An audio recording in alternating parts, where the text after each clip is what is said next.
Alabama, that southern slice of America known for its warm hospitality, fiery college football weekends, and laid-back traditional vibe, hides a darker side that outsiders rarely see. Birmingham, once a booming steel city, and Bessemer, its working-class suburb, aren't just home to blue-collar families and generational mom-and-pop shops. They're also hotspots in a sprawling underground drug network that stretches across the southeast. Back in the 1980s, when the cocaine craze swept up from South America through Florida's ports, Alabama's highways turned into drug-running arteries. Atlanta, just a 2-hour drive from Birmingham, became a major hub where Mexican and Colombian cartels, and later the big players, linked up to funnel cocaine, heroin, meth, and eventually fentanyl across the region. In that world, Alabama wasn't just about college football anymore. Quiet streets and poor neighborhoods became invisible battlegrounds where power, money, and blood were spilled over drug turf. By 2010, Birmingham's murder rates spiked, mostly tied to drug deals and territory fights. Local gangs weren't just small-time anymore. They hooked up with Mexican cartels, moving massive shipments from Texas and New Mexico borders to every corner of Alabama's small towns. These partnerships meant quick cash for the bold, but they also drowned struggling communities in drugs and violence. In Bessemer, a rough suburb of Birmingham, it became all too common to see young jobless kids who dropped out of school chasing the fastest way to make money, dealing drugs. In that world, street cred was currency. It decided who got respect and who got stepped on. Successful dealers were like local heroes to some kids, even though the life came with constant danger from cops, rivals, or even your own crew. And in the middle of this gritty scene, one name started to stand out: Rolando "Baldhead" Williamson. Rolando grew up in Bessemer in a regular working-class family. From a young age, he saw the harsh reality of his neighborhood: unemployment, domestic violence, and drugs everywhere. Adults were either hooked or running small-time hustles. For kids like Baldhead, life lessons didn't come from school. They came from the streets. Keep quiet around cops, stay sharp around anyone too friendly, and always stay one step ahead to avoid getting taken out. In 2007, Baldhead's life took a sharp turn. He was just 22, but his name was already buzzing among Bessemer's youth. At a chaotic party, a fight broke out, and it ended with a kid dead. Baldhead got slapped with a murder charge and spent a month in Jefferson County Jail. But the case fell apart. No witnesses, and it looked like self-defense. He walked free, but that moment changed everything. From a regular guy, Baldhead became dangerous in the streets, a name that made people think twice.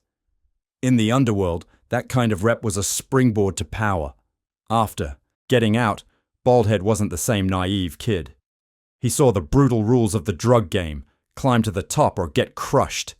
He gathered a tight crew of loyal friends, mostly jobless young guys who believed in his guts and vision. They studied the older players, learned the ropes, and started small. Baldhead stood out because he wasn't just reckless, he was calculating. He knew when to lay low, when to flex for street cred, and most importantly, who to trust. Meanwhile, Birmingham's drug scene was ruled by Billy "Champ" Williams Jr., a true kingpin in the city's west side. Champ wasn't just a dealer, he was the archetype of a boss. Flashy suits, fancy cars, lavish parties. His network ran on 3 things: fear, loyalty, and showing off power. Hundreds of small-time dealers paid him tribute for protection. The FBI and local cops tried to take him down for years, but Champ was slick, hiding behind a legit businessman facade. Every empire has cracks, though. In 2013, after years of digging, the FBI launched a massive raid and nabbed Champ. They seized $166,000 in cash, $177,000 in jewelry, and a fleet of luxury cars, proof of his high-rolling life. A year later, Champ pleaded guilty and got hit with nearly 22 years for drug trafficking and money laundering. His fall didn't just end an era. It left a giant power vacuum in Birmingham's drug market. And when a kingpin goes down, someone's always waiting to take the throne. Baldhead saw that opening clearer than anyone. He'd been a small player under Champ, chafing under his control. Now, with no boss to keep things in check, Baldhead decided to step up. Not just to be a big player, but to build his own empire. When Champ got locked up in 2014, Birmingham's drug scene turned into a free-for-all. Guys who'd been under Champ's thumb scrambled for control, but most didn't have the brains, vision, or connections to hold it together. That's when Rolando Baldhead Williamson stepped in, cool and calculated, quietly weaving his own network. Baldhead knew how Champ operated, all flash, building cred through fear and wealth. But he also saw that's what made Champ a target for the feds. Baldhead played it smarter, low-key, selective, only flexing enough to keep his crew motivated. He didn't jump into huge deals right away. Instead, he focused on locking down the supply chain, the lifeblood of the drug game. Rather than relying on middlemen, Baldhead linked up directly with Mexican suppliers. His key connect was a guy called Meme from Monterrey, rumored to be tight with the Gulf Cartel, one of Mexico's deadliest crime groups. Through Meme, Baldhead got steady, cheap, high-quality product, letting him outmaneuver any rival in Birmingham. His operation wasn't just a handful of street dealers. Baldhead ran it like a real underground business, with clear structure and roles. He rented out small warehouses across Birmingham and Bessemer, tucked away in old industrial zones where no one paid attention. Warehouse managers split up shipments. Drivers moved product in beat-up old trucks or bulky pickups that blended in on the road. Baldhead was big on using legit fronts. One standout was a youth football coach who taught kids by day and ran drugs through backroads by night. To keep things tight, Baldhead trusted only a small inner circle. Anyone who seemed disloyal or sketchy was cut loose fast. That secrecy helped his crew last longer than most. But it wasn't just fear keeping his people in line. Baldhead knew how to reward them too. Cash, gifts, sometimes a wild night out, all carefully calculated to keep them loyal without drawing too much heat from the cops. From 2013 to 2018, Baldhead's empire grew fast. He started with cocaine and weed, the usual stuff. But with the Gulf Cartel connection, he branched into heroin and meth. Each shipment from Monterrey to Alabama brought profits multiple times over, feeding the endless demand in Birmingham and nearby towns. The meth and heroin boom made Baldhead one of the biggest players in the region. By 2018, he took an even riskier step: fentanyl. This synthetic drug, deadly in tiny doses, brought insane profits because it was so cheap to make. But it also triggered a wave of overdoses in Birmingham. News stories piled up about young people dying from fentanyl-laced drugs. But in the shadows, Baldhead kept cashing in. To him, every death was just collateral damage in a bigger game. As his empire grew, so did Baldhead's personal wealth. He rolled in the cars drug lords love: a Cadillac Escalade, a Ford F-250 King Ranch, a Dodge Charger SRT Hellcat, each one a status symbol. Gold jewelry, heavy chains, and flashy watches sent a message to his crew: stick with me, you'll get this too. But unlike Champ, Baldhead didn't overdo the flex. He knew too much flash drew unwanted eyes. He was careful on social media, posting just enough cash stacks or vacation pics to boost his image without making himself a clear target. Still, the bigger he got, the more pressure came from Mexico. The Gulf Cartel didn't see Baldhead as just a buyer anymore.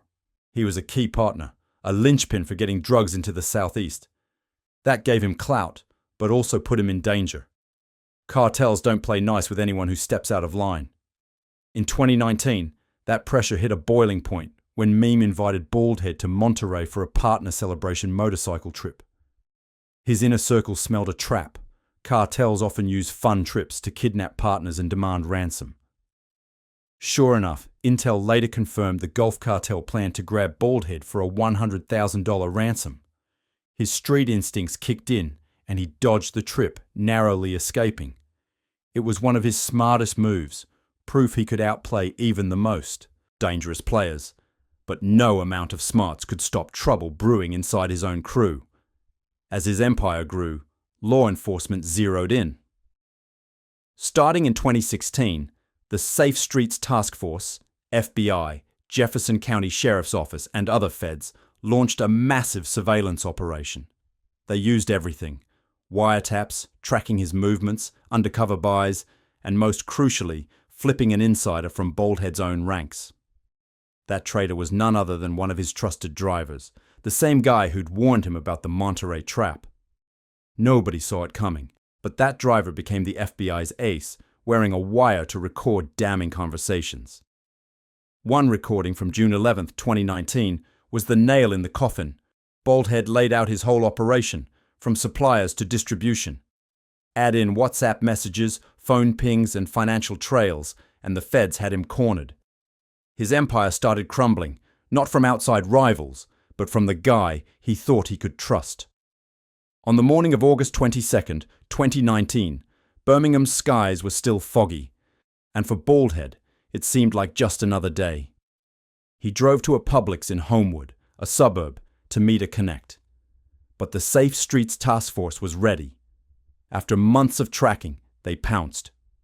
As Baldhead stepped out of his car, FBI agents and Jefferson County cops swarmed him.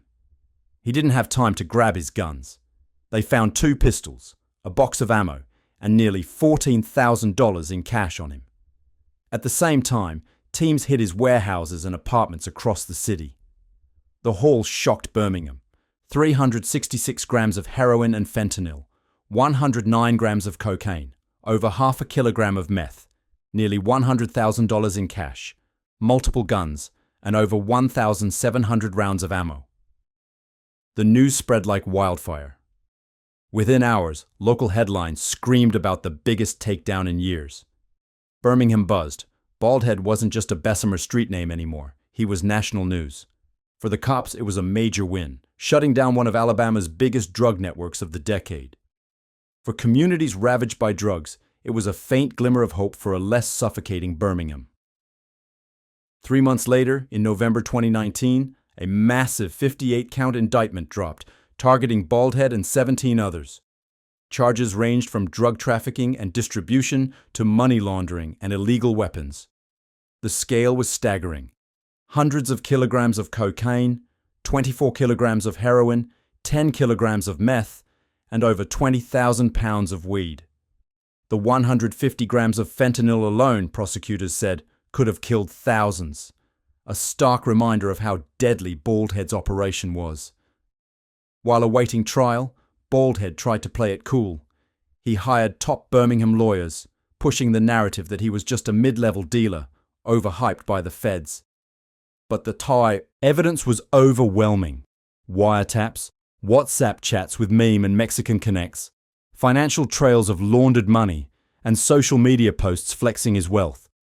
It all painted an airtight picture. The federal trial kicked off in April 2022 in Birmingham.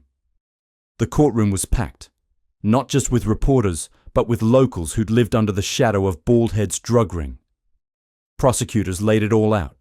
The Monterey to Alabama supply chain, the network of warehouses, and those damning recordings where Baldhead bragged about his empire. His defense team fought hard, painting a different picture.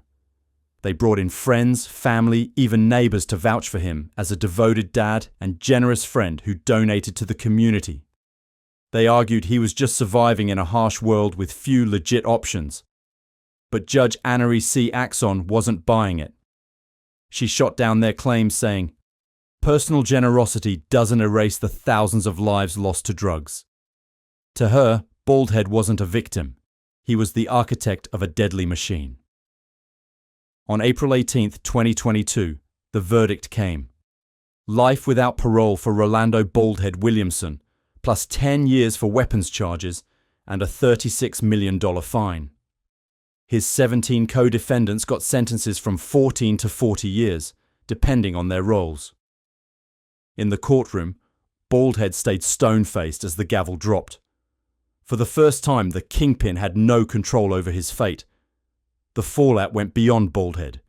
His takedown left another power vacuum in Birmingham, just like when Champ fell. Drugs didn't vanish with one bust. In fact, new turf wars sparked as smaller crews and up-and-comers fought for control. Violence flared, but for a brief moment, the drug flow slowed, giving communities a fleeting breather. The irony?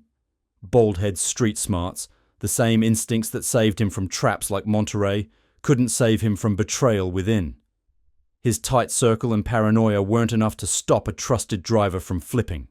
It's a brutal lesson.